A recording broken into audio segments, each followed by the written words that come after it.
I feel like what these verses and what that quote is implying is that there is progression after judgment, that even hell and all of its scary language throughout the scriptures, there's an exit to hell. And this fits in perfectly with what I understand of my Heavenly Father. It is extremely congruent with his character. I feel like everything that the Lord does in relation to us, it's about our progression. It's not about punishing us because he's mad at us and because we didn't choose what he wanted. And so for his own glory, he's going to punish us. It is always about teaching us. And sometimes we're stubborn and we have to learn the hard way. Sometimes punishment and consequences are the only way to get it through to us so that we learn and can live our life on a higher plane. Now, I would be remiss if I did not pause here for a minute, because there are a lot of quotes from general authorities that imply this idea of there being an exit to hell, that there's progression after Judgment Day. There are also plenty of quotes from general authorities that would imply the exact opposite. This doctrine has not been made clear. It's very vague, and I'm sure the Lord has purposes for that, and we're just going to let him choose to do what he wants to do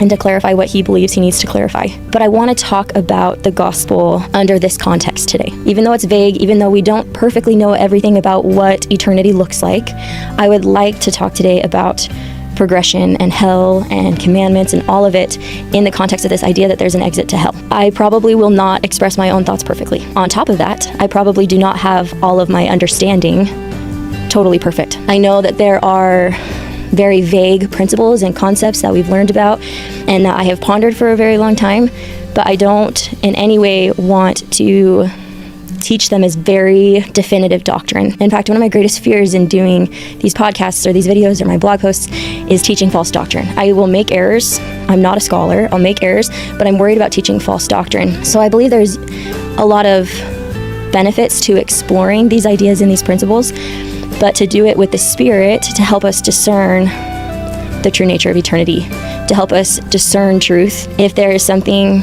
that I express that you feel super differently about, leave a comment and we'll have a discussion and we'll learn more about the gospel together, because I know that I do not have it perfect. But if I waited until I understood the gospel perfectly, I would miss out on a lot of opportunities to bear my testimony and to try and invite the Spirit.